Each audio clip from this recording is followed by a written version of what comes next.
생명이 있는 것도 같고 없는 것도 같고, 이런 부분이 바로 이 책상 같은 경우에는 생명이 있다고 일반적으로 보질 못하잖아요.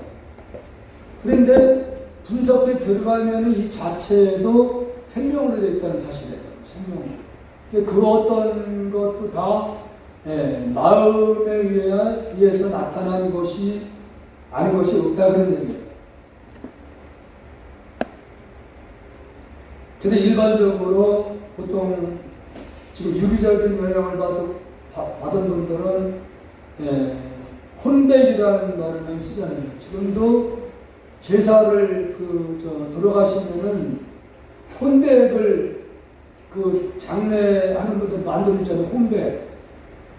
이거 유교 사상에서 만들어진 건데, 이 혼은 하늘과 더불어 하늘로 올라간다. 사람이 죽으면 혼은 하늘로 올라간다고 얘기했고, 백은 육신을 얘기하는 건데, 육신은 더불어 땅으로 들어간다. 하늘과 땅을, 우리 마음은 하늘을 뜻했고, 육신은 땅을 의미했던 거예요.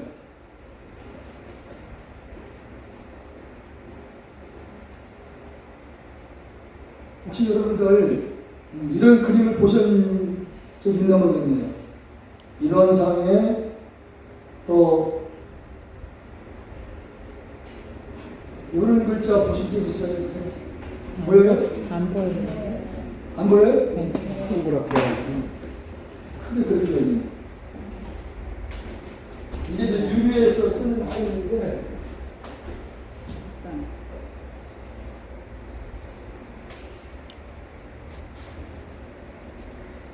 이거 보신 적 있어요? 한 번도 못 봤어요? 그러면 이 그림을 뭘 의미하는지 아세요?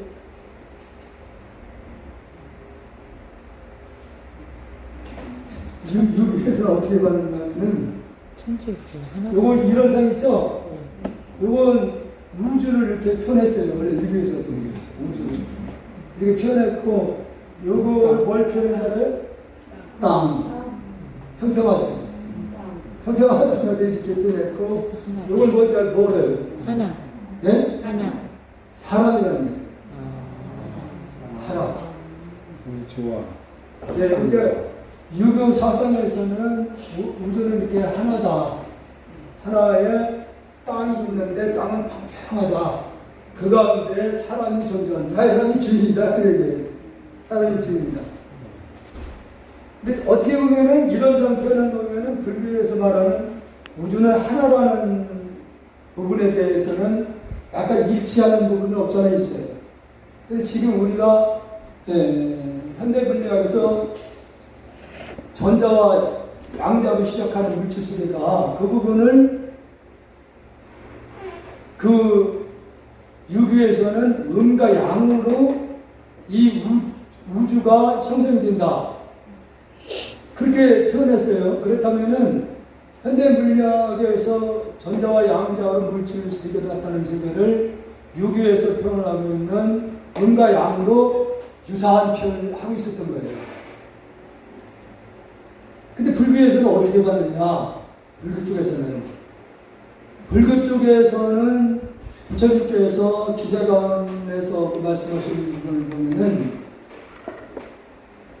이 우주의 그 형상 세계를 금리들이 모아져서 이 우주를 이루고 있다 이렇게 얘기해요.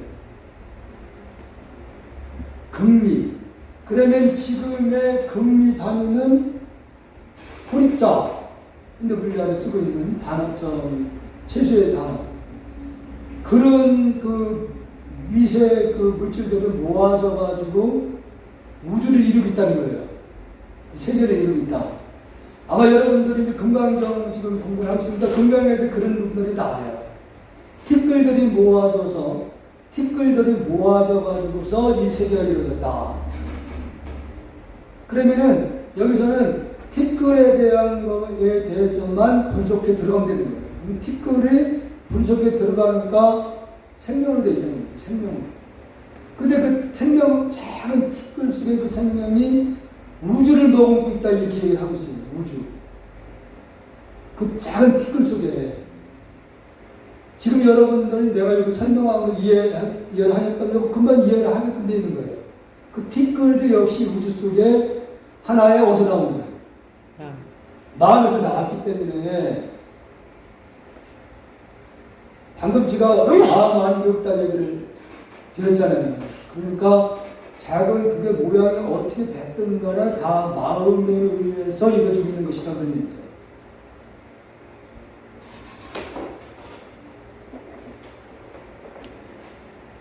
그래서 혼백은 어쨌든 간에 지금 이게 이제 중국을 경유해서 들어오는 과정에서 이런 표현을 여기서 했던 것 같아요. 뭐 정신이나 혼백이라는 표현들이 이견왕은 개성을 듣고 마음이 곧 열려 깨달음을 얻었다.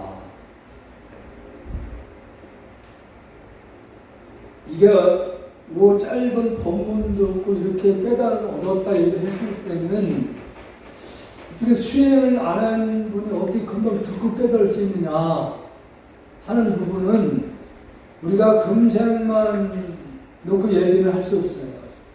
과거생에 그 수행을 많이 하신 분이라고 그러면은 그것이 인연이 되면은 수행을 전혀 하지 않았더라도 바로 정말 눈 밝은 선지식을 만나면은 바로 때가 인연이 되면 눈이 활짝 열린다는 거죠, 마음에. 근데 이것은 그래서 내가 반야실명 부분에 설명드릴 때 좀 그 부분에 얘기를 좀 드렸는데 그게 저장면인가 조개주면서 반야실명을 만들 때 그때 상당히 이견이 굉장히 많았어요. 왜냐하면은 관세음보살이 오온이 공한 것을 비추어 보고 일체 기름을 여였다 이렇게 되어 있는 건데 관세음보살이 오온이 공한 것을 비추어 보고 중생을 제도를 한다 이렇게 해놨어요 이게. 그러니까 이걸 총론에서도 이게 상당히 논쟁이 많았던 거예요 이 부분이. 관세음보살님이 오온이 공한 것을 비추어 본 다음에 중생을 제도를 한다. 이렇게 지금 여러분들이 읽고 있는 반야심경에 우리말이 그렇게 돼 있어요. 그러니까 이 부분에 대해서 조금 눈 밝은 사람들이 그건 안 맞는데 이렇게 얘기를 해도 청문회의 그 공직에 있는 사람들이 이건 뭐 완벽한 그런 상황에서는 이걸 뭐 어떻게 공치지 못한 상황이 돼서 그대로 지금 하고 있는데 그런 부분들이 잘못되는 거예요. 그런 부분들. 그러니까 누가 누구를 제도를 깨닫게 해준 부분이 없어요. 그러니까 여기서 부처님 법문을만 들었다고 깨쳤다 얘기하지만은 이미 이 이견왕이라는 분은 과거생의 수행을 많이 하셨다는 얘기 되는 거예요. 그러니까 여러분들이 직지 인도의 조사원님들 가운데 보면 제가자들이 법을 전해보는 분이 많이 나오잖아요. 제가자가. 이런 분들은 과거생에 이미 수행을 많이 하신 분이라는 얘기입니다. 이견왕도 마찬가지예요. 다음 이제 반야다라는 이 부분은 달마 스님의 스승이었는데 이게 잘못된 부분이에요. 이 부분이. 달마 스님이 스승인데 달마 스님이 이 반야다로부터 법을 전해 받은 거거든요. 달마 스님 다음에 다시 또 반야다라가 또 나오는 거예요. 그래서 이 부분이 그래서 잘못 인쇄가 됐다. 이 부분들이. 근데 이 부분도 우리가 좀 귀담아 들을 부분이에요. 제가 왜냐하면은 일체가 다 하나의 마음에 의해서 이루어졌다는 그 부분을 여기서 잘 설명을 하고 있다는 거죠. 여기서 보십시오. 동인도의 구강이 제27조 반야다라. 그러니까 달마 스님이 부처님부터 몇 대야? 네? 28대잖아요. 28대니까 이분은 지금 27대니까 달마 스님의 스승이라는 얘기예요. 달마 스승. 반야다라 존자를 청하여 그때 당시에는 이분이 가장 큰 어른 스님이었겠습니다. 바냐다라가 존자를 청하여 궁에서 제를 올렸다. 이때 왕이 바냐다라 존자에게 물었다. 나라를 위한 좀 기원제 같은 거죠. 그러니까 옛날에 비가 막 안 오고 그랬던 가뭄이 들면은 왕들이 거기에 그 조선시대 때도 비가 기후자가 떨어질 때요 스님들을 모시고 이렇게 했습니다. 왕 가운데는 했는데 이 세종대왕도 불신이 있던 분인데도 워낙 유생들이 너무 거칠게 이렇게 해서 스님들에 대한 존경심이 있었지만 못했어요. 세종대왕도. 이때에 왕이 바냐다라 존재, 많은 스님들을 초청해서 기원제를 지내고 있는데 그 왕이 이렇게 살펴보니까 다른 분들은 여기 다른 스님들은 모두 경을 읽고 계시는데 스님은 어찌하여 경을 읽지 않으십니까? 존자가 답하였다. 빈도는 자신을 빈두라고 어떻게 보면 하심을 하는 말이죠. 숨을 들으실 때에는 오온과 18개에 머물지 않고 숨을 내쉴 때에는 묻 인연에 얽매이지 않습니다. 항상 이와 같이 백천만억 원의 수많은 경을 저는 읽고 있습니다. 이 부분이 바로 그 금강경도 금강반 업장수면 한다고 이렇게 참여하는 경우 있잖아요. 업장수면을. 열심히 내가 정리를 하면은 크게 업을 받을 것을 완전히 그게 금강에 다 소멸된다. 이렇게 생각하는 분이 있단 말이에요. 절대 그건 안 맞는 거예요. 왜냐면은 업이라고 하는 것은 상대가 있잖아요. 내가 어떤 악행을 저지른다고 했을 때 상대가 있는 거예요. 상대가. 나로 인해서 고통을 받은 자가 있다는 얘기잖아요. 그 상대를 만나야지 두 사람의 과거생의 업이 다시 만나게 되는 거잖아요. 100만 원 띄워놓고서 말이야, 연불한다고 그게 없어지겠어요? 그러면 그 사람을 만났을 때 갚게 되는 인연이 오는 거예요. 이 금생에 다음 생에 못 만날 수 있잖아. 다음 생에.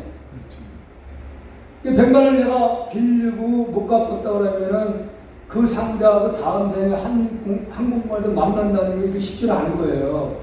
그러니까 지금 업이라는 것이 내가 못 갚은 것은 그게 몇 생 후에 다시 그 사람하고 만나야지 그때 그 업을 그 상대에게 갚지 못한 것을 내가 갚게 되는 인연이 오는 거지.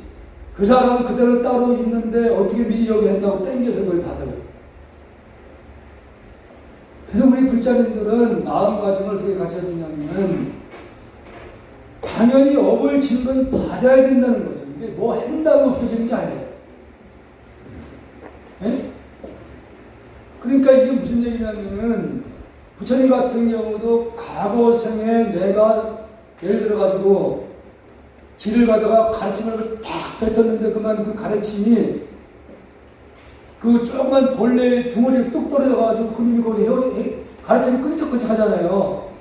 근데 그 가르침의 수가 빠져나가지 못하니까 끈적끈적하니까 그건 죽었어요. 죽어서 나중에 부처님이 이 등창이 오잖아요. 목창 같은 거. 그게 왔단 말이에요. 왔는데 부처님이 관을 하니까 전생에 당신이 가르침 뱉어서 죽었던 그 생명이 지금의 내 몸에 와서 그걸 보복을 하고 있는 걸 알아요. 그러니까 부처님이 그걸 알기 때문에 그냥 받아들입니다. 그러니까 우리가 가끔 옛날 어른들도 병이라는 것은 연대가 맞아야 난다는 말을 하잖아요. 연대가. 무슨 얘기냐면은 내가 상대의 고통에 준 것이 그것이 내가 그만큼 받았을 때 받고 나야지 그 병이 그때는 어떤 걸 약을 써도 약이 된다는 게 이해를 다집니다. 그러니까 우리가 예를 들어 사람을 해친다고 신라 때 그래서 하랑 5개를 지을 때도 불살생을 할 때 산생명을 부들이 전쟁하면 죽여지잖아요. 전쟁을 하게 되면은.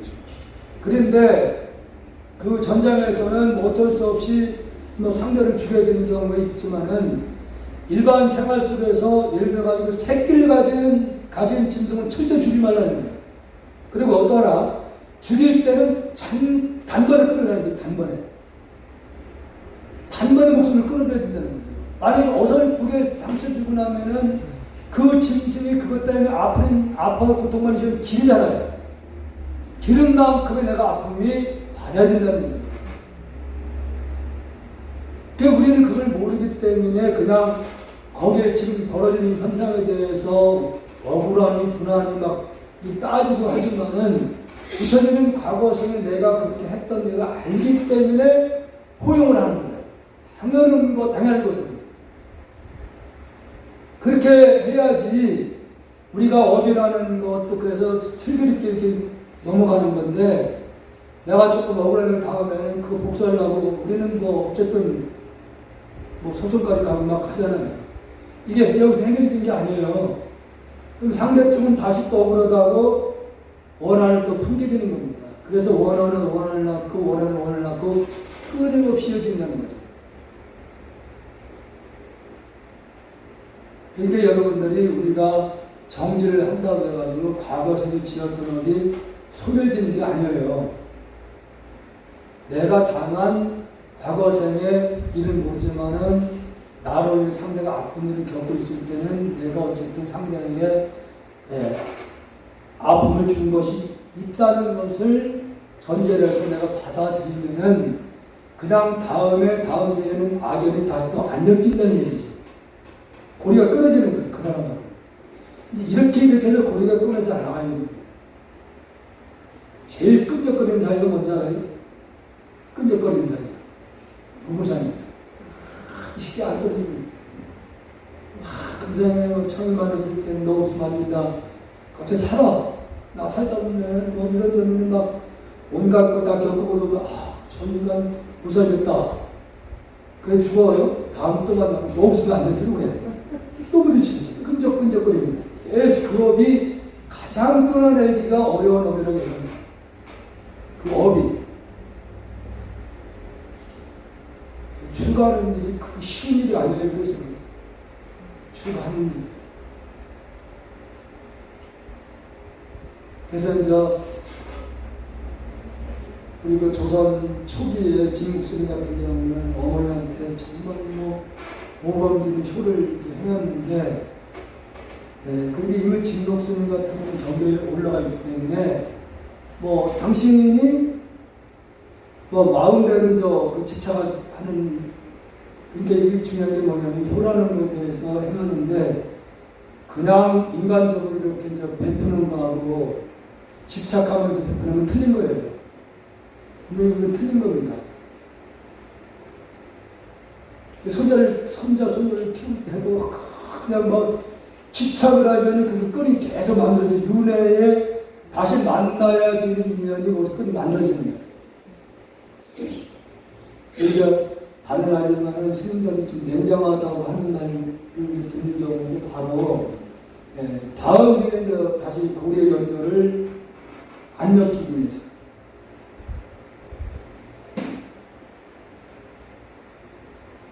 그런 겁니다. 엮입니다. 그래서 이 병이라는 부분도 이미 내가 지금 고통받는 것은 과거에 내가 어떤 살생을 했든지 아니면 뭐 어떤 악업의 일심을 받는 거기 때문에 그것을 내가 지금 여기서 참여를 한다고 해서 그 업이 딱 끊어져서 없어지는 건 아니라는 거죠. 다만 금상에 받을 때 내가 그걸 받아들이면서 수행을 나가면 업이 빨리 말려지는 겁니다. 빨리 놓아지는 거예요. 근데 분한 생각을 하고 있을 때는 절대로 안 되는 겁니다.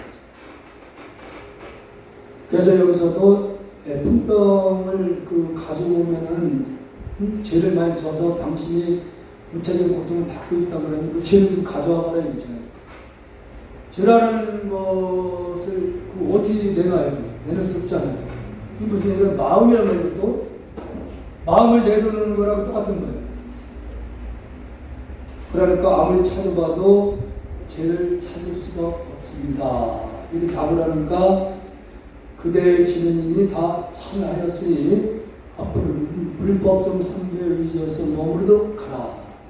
오직 하나의 마음자리에 머무르도록 가라. 순창대사가 해가대사에게 여쭈었다. 제가 지금 스님을 빚고서 승부가 뭔지 알았습니다. 그런데 무엇을 부처님이라 하고 가르침이라 하는지는 잘 모르겠습니다. 그 다음에 이 지금 승창한 이분은 상부에 대한 이해를 한 건가요? 못한 건가요? 못한 거. 예? 못한. 정확히 못한 겁니다. 네. 예. 마음이 곧 부처님이며 마음이 곧 법이니 부처님과 법은 다른 것이 아니고 승과 또한 마음이다 그 얘기예요. 불법성 삼보가 나눠지는 게 아니라 부처님 본래의 그 부처 자리, 본래 자기의 본래 자리하고 그 자리를 우리가 법이라고 했을 때 그걸 법이라고 하는 거예요. 그걸 법이라고 승이라고 하는 것은 그걸 그 마음자를 닫고 있는 것이 곧 승이다 그런 얘기예요. 그래서 여기서도 산보의 그 대상을 마음 밖에 두고 있다고 했을 때는 이것은 바른 산도에 대한 이해가 아니에요.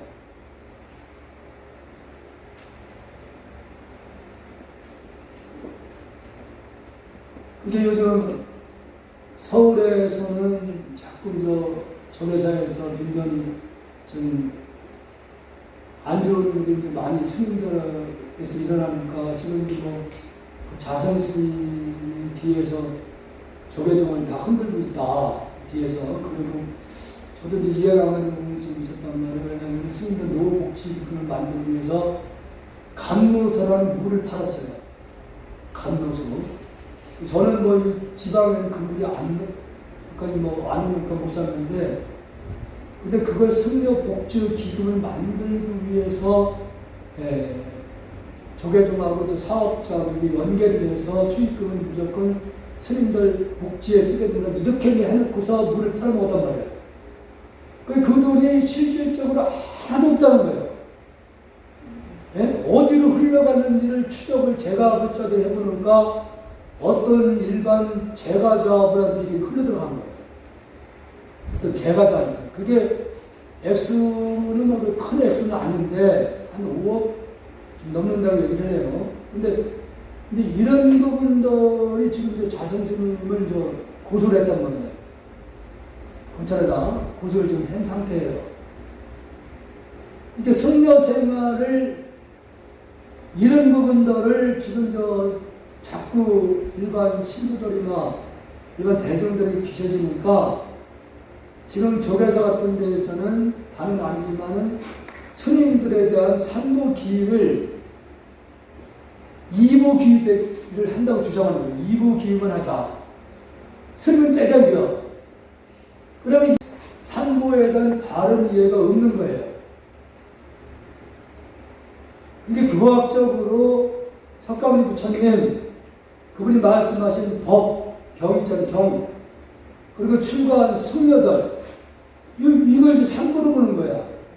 이렇게 상부를 보니까 스님들한테는 우리가 기여할 이유가 없다. 그래서 법회를 할 때도 제가자들이 제가자 법회에서만 2부만 한다는 거예요. 이것이 지금 그 불법성 산보에 대해서 바른 이해가 없으니까 이런 해프닝들이 지금 일어나는 거예요. 근데 여기서도 승찬 스님이 처음에는 이 산보에 대한 바른 이해가 없었는데 이 부분에 대해서 해가스님께서 마음이 곧 부처고 마음이 곧 법이고 마음이 곧 스미다. 이렇게 이제 설명을 좀 한 부분이에요. 그러니까 우리 제가자들도 마찬가지라는 얘기예요. 이걸 정확히 알고 있어야 된다는 거죠. 기라는 말이 도로가 의지한다는 말이 되잖아요. 이게 누구한테 들어갈 거냐 이거지. 자기 본래 마음처럼 들어가는 걸 의미하기 때문에 이 설명이 맞는 거예요. 오늘에야 제 성품이 안에도 밖에도 그 중간에 있지 않음을 알게 되었습니다. 이렇게 요 말만 들어도 이 사람들을 활짝 뜨는데 왜 우리는 똑같은 얘기를 듣는데도 문이 왜 안 열리냐 이지? 예? 마음이 그러하듯이 부처님과 법도 다르지 않다는 것을 알았습니다. 해가 돼서는 승찬대선을 법규로 여기게 되었다. 큰 법그릇이라는 걸 알게 되었다. 삼조 승찬대선은 개성으로 다물어였다. 지극한 노예는 어려움이 없으니. 그러니까 알고 보면은 지금 우리 생각하기 전에 자리를 얘기를 하고 있는 것이기 때문에 원치 않잖아요. 함께 있잖아요. 저 자리는 함께 있는 거예요. 나눠진 게 아니다. 그러니까 지극한 노예는 어려움이 없으니 가리는 마음만을 꺼릴 뿐이네. 자기 스스로 불성을 가리는 것만 피합니다. 그러니까 집착만 하지 않으면 된다. 미워하거나 사랑하지만 않는다면 환하게 밝아지고 또 밝아지리라. 예, 사랑하는 마음이 있어서 미움이 생기는 거예요. 관심 있는 사람은 그 사람이 어떤 짓을 해도 신경 쓸 일이 없잖아요. 아니, 법이 간단해요. 이렇게 간단한, 알고 보면은 그냥 간단한 것이 바로 전 가르침이에요. 복잡하게 뭐 12연기설 뭐 이런 거 막 입어가지고 그거 그냥 아는 척하고 막 이러는데 그 전에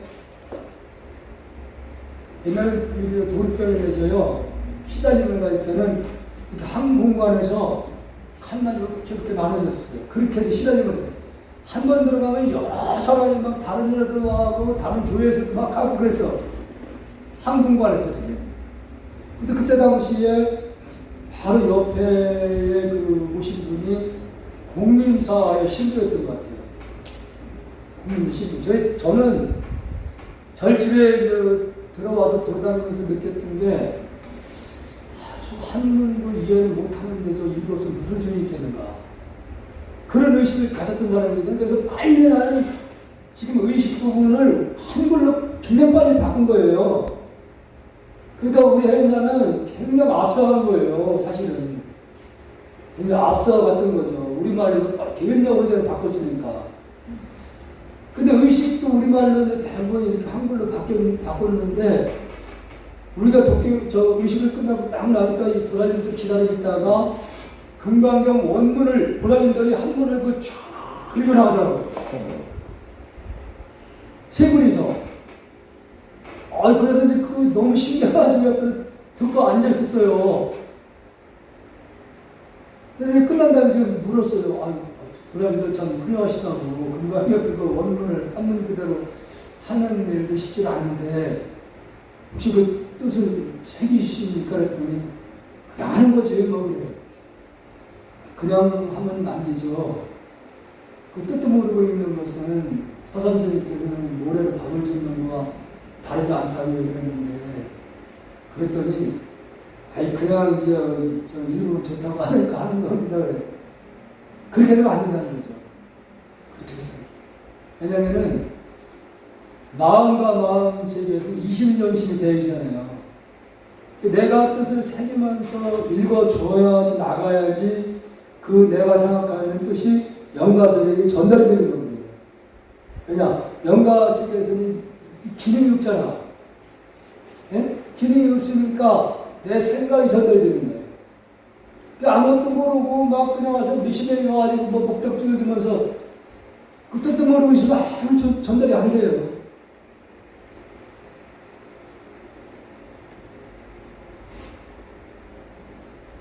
그래서 제가 저 역시도 한문을 하면 또 생긴 거 다 그냥 하는 거예요. 한문을 하게 될 때. 그래서 빨리 금강경 같은 경우도 한글로다가 이렇게 해서 했죠. 그걸. 시간이 상당히 더 걸립니다.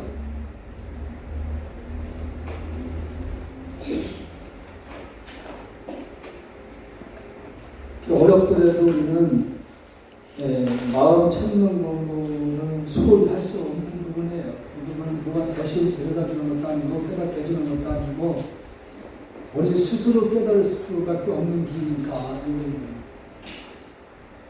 대사는 또 말했다. 원만하기가 큰 호공간도 같아서. 이미 여기서는 그 성찰수 확연히 있게 짓는다. 여기서는 확연히. 그러니까 원만하기가 그 본래 진여 실상자리가 원만하기 큰 호공간도 같아서 모자람도 없고 남음도 없는 물질이 아니니까 여기서 바로 모자람도 없고 남음도 없다. 쉽게 취하거나 버리기 때문에 그와 같이 못하기 때문에 그러니까 뭔가를 우리가 마음을 냈으면은 쉽게 물러나면 안 돼요. 한 번 내가 마음을 냈으면은 그게 이미 승찬스님은 과거 스님을 많이 하셨다는 얘기 되는 거예요. 깨닫고다 마음을 냈다고 하면은 쉽게 물러서면 안 됩니다. 그냥 목적이 설정됐으면은 목적을 향해서 부단히 나가야 돼요. 그게 그 나가는 길이 자신과 싸움이죠. 자신과 싸움이에요. 그와 같이 못할 뿐이네. 그와 같이 못할 뿐이네. 그러니까 우리가 쉽게 치유하고 또 버리기 때문에 사실은 우리가 본래 갖추고 있는 진여 자성으로 돌아가지 못한다는 얘기죠. 치유하거나 버린다는 건 집착이거든요. 근데 여기서는 집착할 것도 없고 버릴 것도 없는 건데 우리 스스로가 버리고 취한다는 얘기죠. 사조 도신, 오주 홍인 두 분이 같이 나오네요. 사조 도신 대사는 재성이라는 도자가 찾아오자 그와 마주 앉아 이야기를 나누었는데 말이 서로 통하였다. 삼조 승찬 스님이 도신 스님에게 이게 법을 전한 내용이 끊어졌어요. 여기서는. 삼조 스님이, 승찬 스님이 이 사조 도신 스님에게 법을 전해주는 그런 과정이 여기는 빠져 있습니다. 여기서.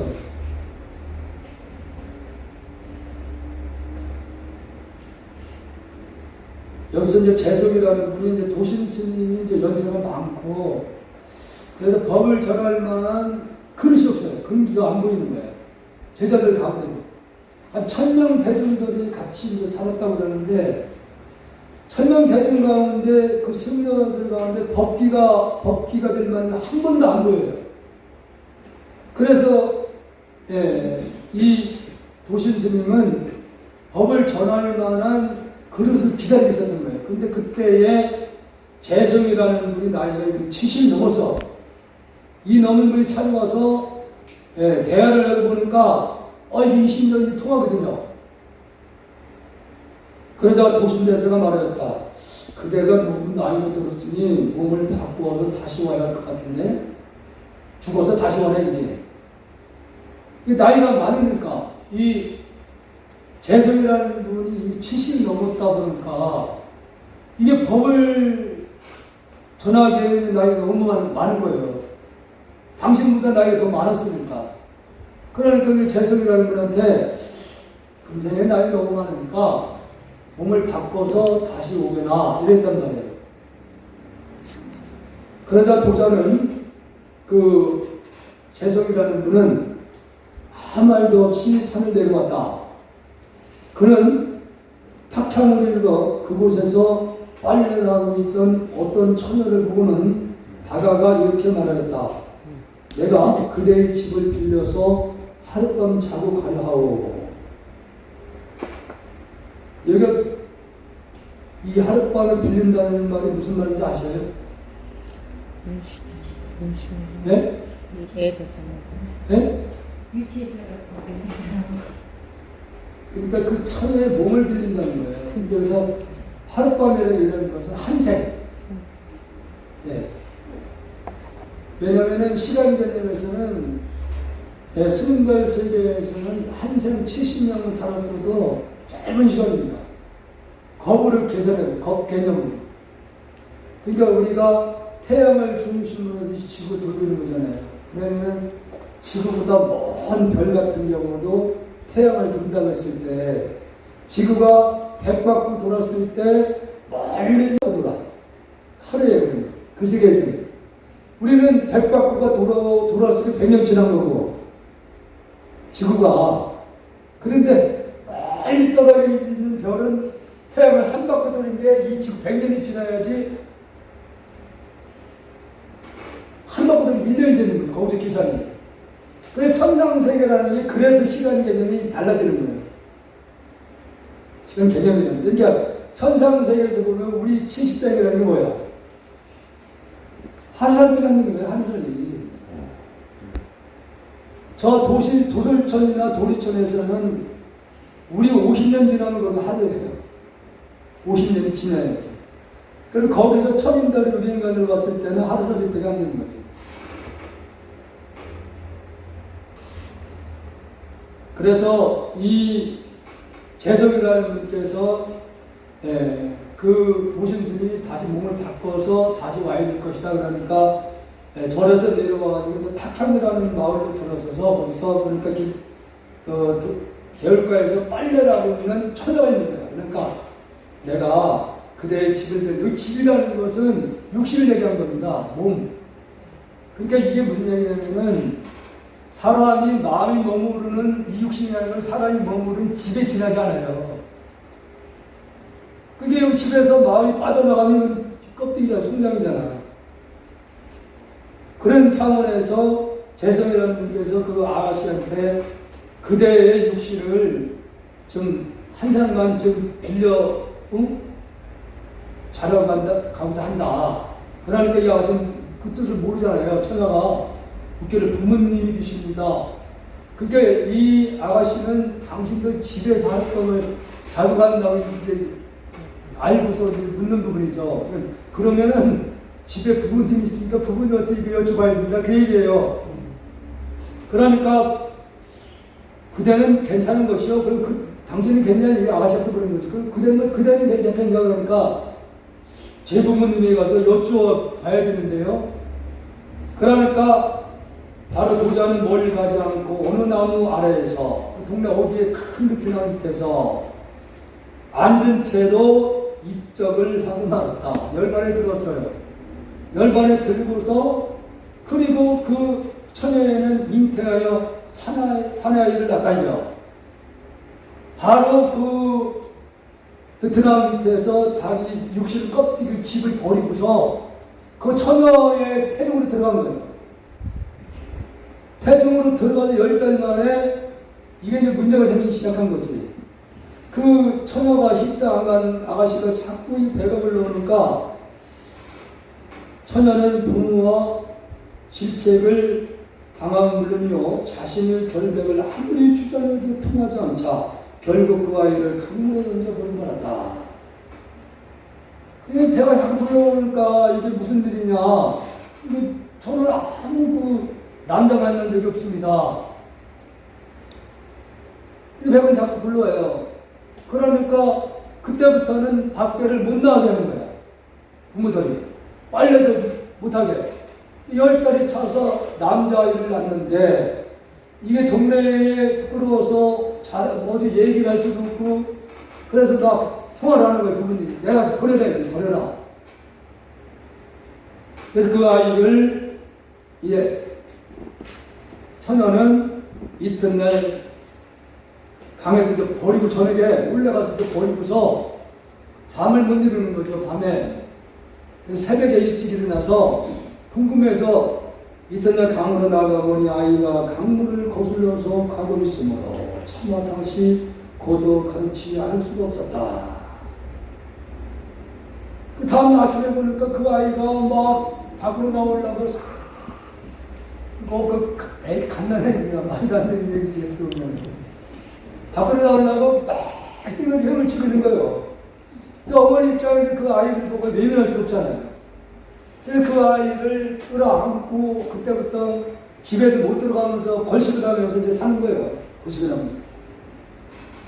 오랜 세월 걸식을 하며 아이를 키워 어느덧 그의 나이 7살이 되자 소년을 데리고 항매로 가서 살았다. 바로 이 항매에 도심 스님이 여기 계셨으니까 도심 스님을 의도적으로 찾아가는 거예요. 이게. 그래서 항매에 가서 살게 되면서 그런 어느 날 길가에서 사주 도심대사를 만나게 되었다. 도심대사가 소년에게 물었다. 너희 성이 무엇인가? 이게 도심 스님이 알고 있었던 거예요. 도심 스님은 이미 재성이라는 분이 다시 태어난 것을 알았던 거예요.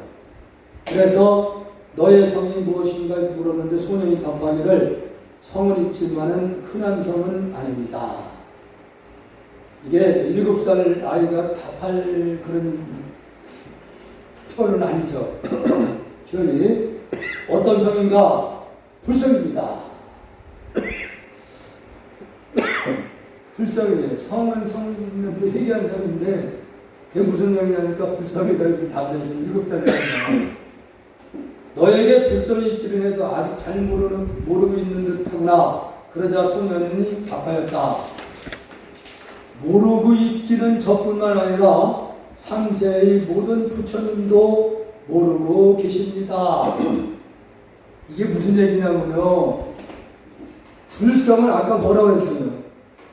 불성에 대해서 묻지 않기 때문에 있다 없다를 떠냈어요. 떠났기 때문에 그 자를 안다고 해도 그치는 거예요. 모른다고 해도 답이 안 되는 거예요. 여기서는. 그러니까 이 어린 7살 아이가 나만 모르는 게 아니라 3세의 모든 부처님들도 모릅니다. 왜? 그 자리에 입을 뗄 수가 없으니까. 그러다 보니까 부처님도 금강에서 나는 45년 동안 법을 살았지만 나는 한마디도 법을 살은 적이 없다고 얘기를 하는 거예요.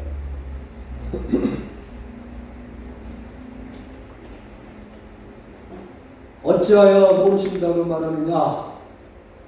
성품이 비었기 때문이다. 물질이 아니기 때문입니다.